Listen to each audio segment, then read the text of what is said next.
আজকে আমি দুপুরবেলা রান্না করছি পার্শে মাছ, সর্ষে বাটা দিয়ে পার্শে মাছ। পার্শে মাছগুলোকে ভালো করে ধুয়ে পরিষ্কার করে নিয়েছি। তারপরে তেলটাকে গরম করে পার্শে মাছগুলোকে ভেজে নেব। তারপরে সর্ষে বাটা দিয়ে পার্শে মাছের তরকারিটা করে নেব। পার্শে মাছগুলোকে এখানে ভালো করে আমি ভেজে নিচ্ছি। পার্শে মাছ আমি একদমই ভাজতে পারি না, সবসময় ঘেঁটে যায়, তাই আস্তে আস্তে করে ভাজছি যেন ঘেঁটে না যায়। হ্যাঁ, মাছগুলো একদমই ঘাঁটেনি, ঠিকই ছিল। মাছগুলোকে ভেজে তুলে রাখছি। সর্ষে আমার বাটা রেডি হয়ে গেছে। এবারে মাছগুলো সর্ষে বাটা দিয়ে তরকারিটা করে নেব। আজকে আমি রান্না করেছি পার্শে মাছ আর মসুর ডাল, আর সেরকম কিছু রান্না করিনি, সিম্পলের মধ্যে রেখেছি।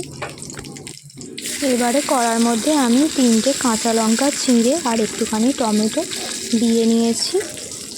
এরপরে সর্ষেটা যেটা বেটে রেখেছিলাম ওটা কড়ার মধ্যে দিয়ে দেব।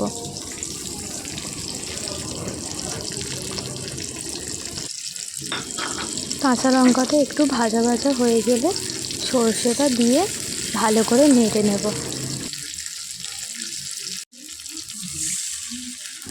আজকে আমি তোমাদের সঙ্গে একটা মিনি ব্লগ শেয়ার করলাম। নেক্সট দিন আমি একটা বড় ব্লগ শেয়ার করার চেষ্টা করব।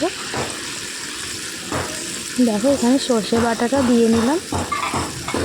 ব্যাস, সর্ষে বাটা দিয়ে মাছটা করলেই আমার রান্না কমপ্লিট হয়ে যাবে। আগেই ডাল হয়ে গেছে, ভাতও হয়ে গেছে মোটামুটি। এটা করলেই কাজ কমপ্লিট। তোমাদের উদ্দেশ্যে আমার একটা কথাই বলার আছে, তোমরা যারা আমার ভিডিও দেখছো, পছন্দ করছো, তারা প্লিজ আমার চ্যানেলটি একটুখানি সাবস্ক্রাইব করে দিও, যাতে করে আমি মোটিভেট হই বড় ভিডিও আপলোড করার জন্য। যারা একটুও আমার ভিডিও পছন্দ করছো তারা প্লিজ আমার চ্যানেলের পাশে থেকো, একটা লাইক করে আমাকে কমেন্ট করে জানিও আমার ভিডিও তোমাদের কেমন লাগছে। তাহলে পরের দিন থেকে আমি কিন্তু লং ভিডিও আপলোড করব। চলো, আজকের মতো এখানেই টাটা করছি। দেখা হচ্ছে কালকে নেক্সট ভিডিওতে। বাই।